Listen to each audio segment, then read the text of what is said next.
corpo celeste vulcânico mais ativo do Sistema Solar, satélite mais intenso, porta de entrada para o inferno. Todos esses termos se referem a Io, o satélite Galileu mais próximo de Júpiter. Olá, pessoal! Como foi a exploração de Io e quais foram as descobertas? Qual foi o equipamento utilizado que conseguiu imagens com sucesso? Olá, pessoal! Sejam todos bem-vindos ao nosso canal Pipa. Hoje vamos responder a todas essas perguntas. Então, vamos começar.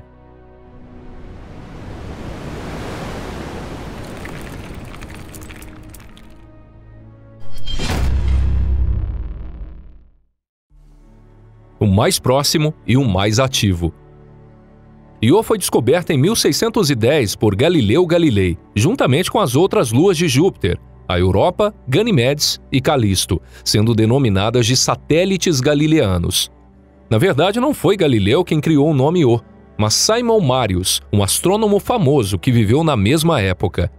Marius, juntamente com seu colega astrônomo Johannes Kepler, propuseram nomear as luas recém-descobertas do quinto planeta em homenagem à amante de Zeus na mitologia grega. Depois disso, por vários séculos, os cientistas não conseguiram obter nenhuma novidade sobre Io. Os primeiros telescópios da época eram bastante limitados.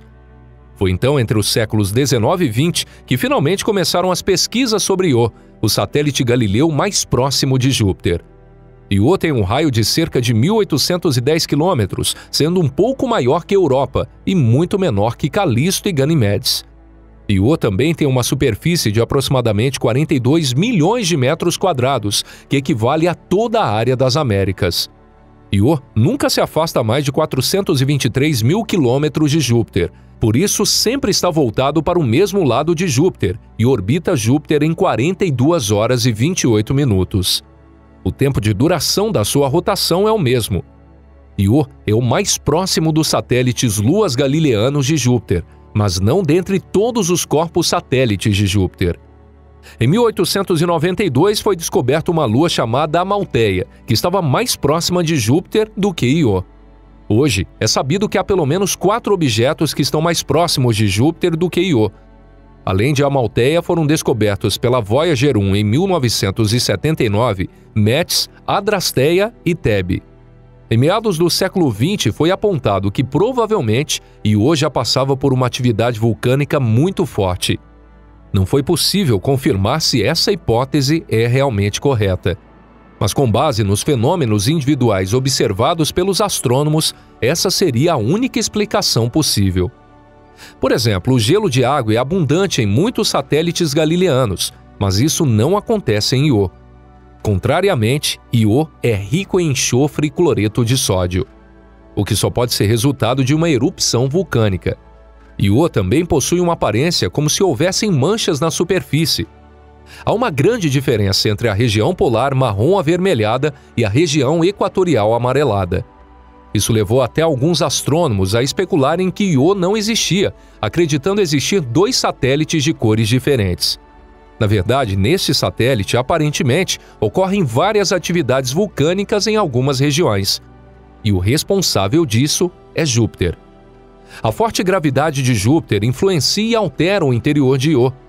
Além disso, Júpiter está sempre inclinado sobre o equador de Io, e por isso, o equador do planeta acaba sendo mais afetado. Sonda espacial Pioneer e outras sondas. As primeiras imagens da superfície de Io foram obtidas logo no início. No início da década de 1970, a famosa sonda espacial Pioneer conseguiu fotografar Io com sucesso.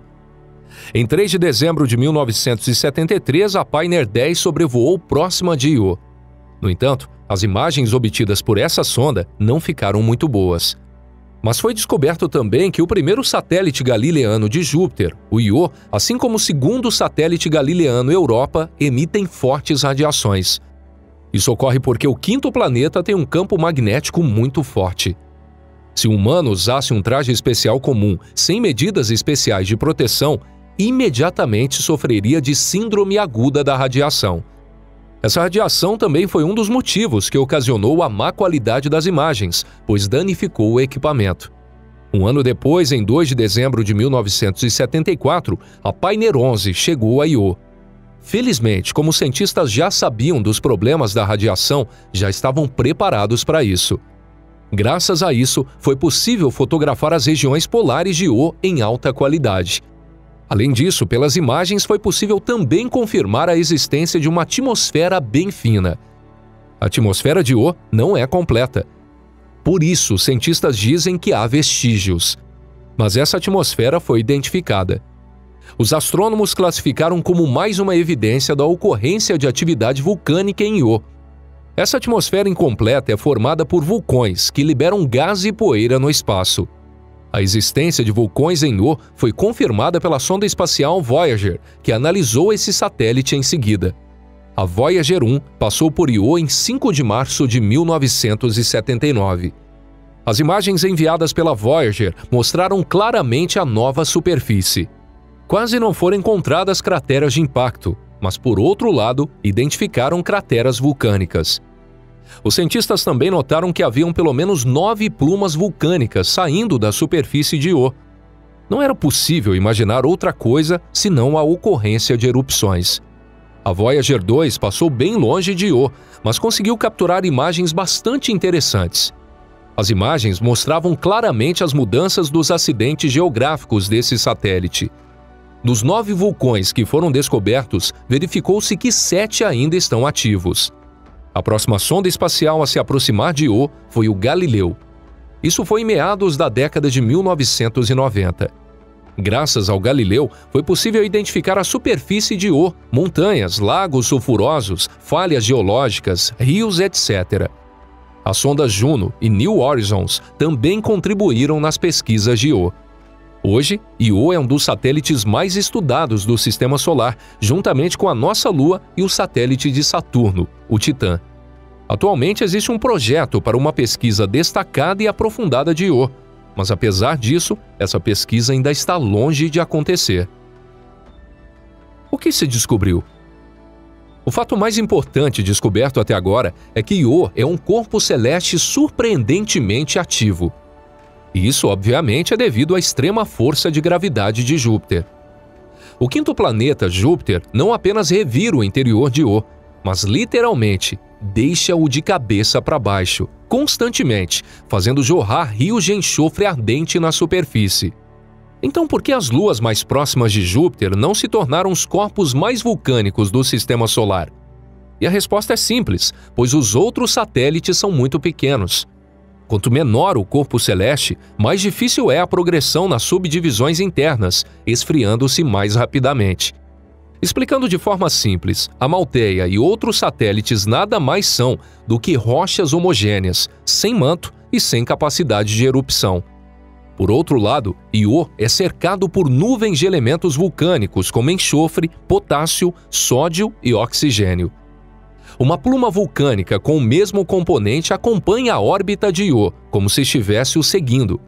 Ou seja, a pluma fica em forma de rosca quase homogênea, com Io orbitando ao meio. Como Io não consegue manter uma atmosfera completa, Júpiter sempre rouba matérias desse satélite. E essa quantidade chega a 1 tonelada por segundo. Essa matéria absorvida por Júpiter também é responsável pela formação do cinturão de radiação na magnetosfera de Júpiter.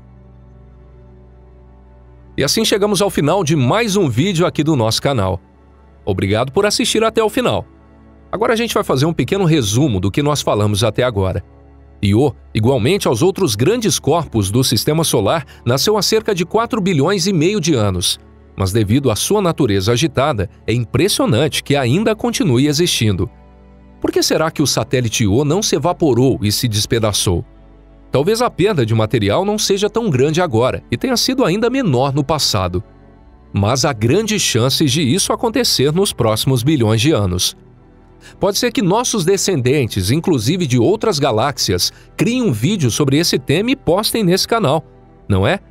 Então, não se esqueçam de se inscrever no nosso canal. Não se esqueça também de compartilhar esse vídeo com os amigos nas redes sociais para manter a conexão intergaláctica do futuro. Então, vou me despedindo por aqui. Um forte abraço e até a próxima, pessoal. Até lá!